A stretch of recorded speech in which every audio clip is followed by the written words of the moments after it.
everyone, and welcome to a very special edition of Kababayan LA. This is America's first and only daily talk show for and about the Filipinos. Kung saan wala po tayo sa ating loob ng studio ngayon, we would like to thank Morph Labs for lending their facility for us for the interview this afternoon. And this is special because I have with me one of the Pinoy prides in the whole world. He is considered the Filipino version of Bill Gates. We've met him before here on the show, Mr. Dado Banatao. Hello and welcome to Kababayan LA. My pleasure. Dado, I interviewed you maybe 2-3 years ago on Kababayan LA, but I don't think I ever asked you this, so I guess the first question is, how does it make you feel when people refer to you as the Filipino version of Bill Gates? It's very humbling. I mean, the guy is an icon. And, you know, what can I do, though? If they say that, I can't No, I'm sure stop them. But to be compared with Bill Gates, I don't know. I did meet the guy twice, but clearly what he has done in his career in the business side and now his philanthropy, it dwarfs everything. So anyway, it's amusing, though. But you are up there. We love you and we are proud of you, and your story is so inspiring. Now, tell me about it. When you were growing up, you were the son of a farmer and a housekeeper. Yes. You went to school on your bare foot. You walked on bare feet to your school. Did it ever occur to you in the span of your life that you would one day be this Filipino pride, reaching a lot of milestones in business and now in giving back to the community, owning different houses in the U.S., your own planes, all these things? No, of course. Did you even dream? No, we had no time to dream. It was just so basic. For example, birthdays. We don't celebrate birthdays because we had no means. So going to church is it. So there was not a lot of dreaming, frankly. All we knew were basic things. So when you were growing up in conditions like that, see, a lot of people that are watching us, and we all know this, people use that as an excuse. They say, oh, kasi mahirap lang kami, kaya hindi ako nakapag-aral, or mahirap lang kami, kaya hindi ako sana kung may pera kami, nagkaganito-ganito. People are watching right now, and I say your story is very inspiring because despite the odds, you made it. What do you think propelled you to that?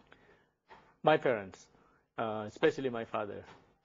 He and my mother, of course, they were so focused in making sure we move on in education.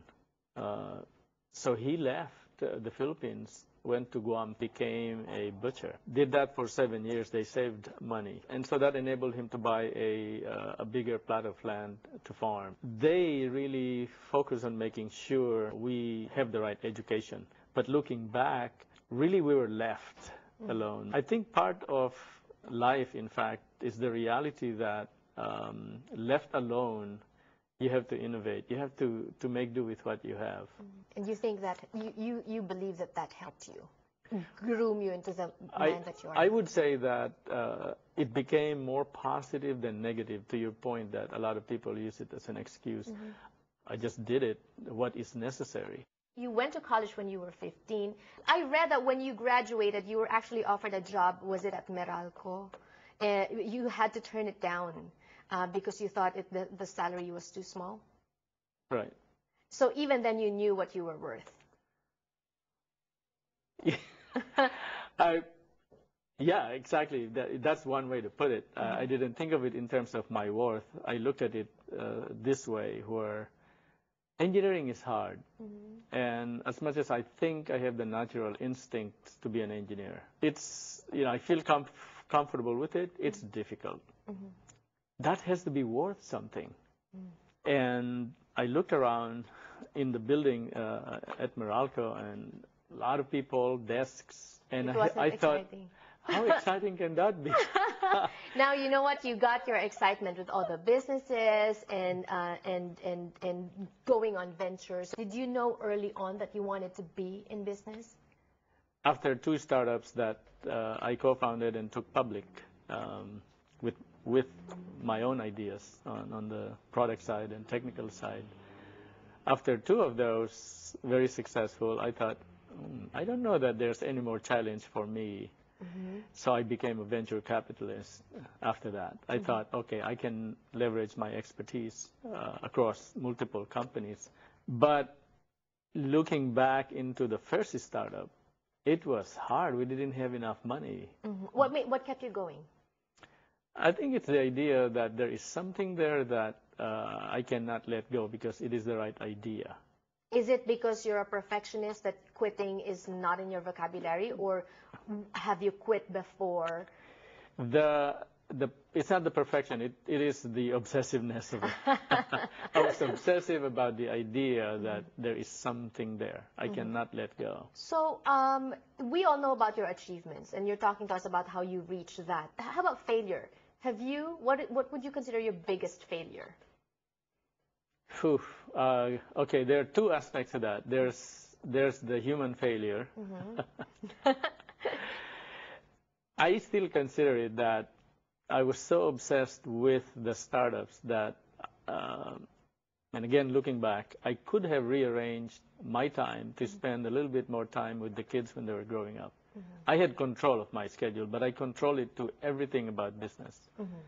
The failure is in not considering that part of it to where I should have arranged my own time. I failed in that aspect. In terms of a business, my first startup actually was a failure. And it was the same idea, however. And so again comes my obsessiveness. So sometimes being obsessive about the idea, it matters a lot. It's just the implementation that you have to tweak sometimes. Right. A lot of people are watching us right now, and in the lines of encouraging people to be more entrepreneurial, a lot of our kababayans, what advice would you give them? Trust your own confidence. Your inner confidence has to take over. A lot of people call it passion. Passion is good because it gets you over. But passion is about the task in my mind. I'm trying to differentiate the two because I have a lot of passion on some things. It's always about technology. But that's just the task. Right. There is something bigger than that. And that is your belief that you can do it. And I think that's what you're doing also. Your passion for technology, which you are, I guess for lack of a better word, passionately sharing with our kababayans through PhilDev. And you're bigger than your passion because now you're not just thinking about yourself and your family and your companies. You're thinking about the Philippines as a nation and how we can improve. And we'll talk about that when we return on the show. Don't go away.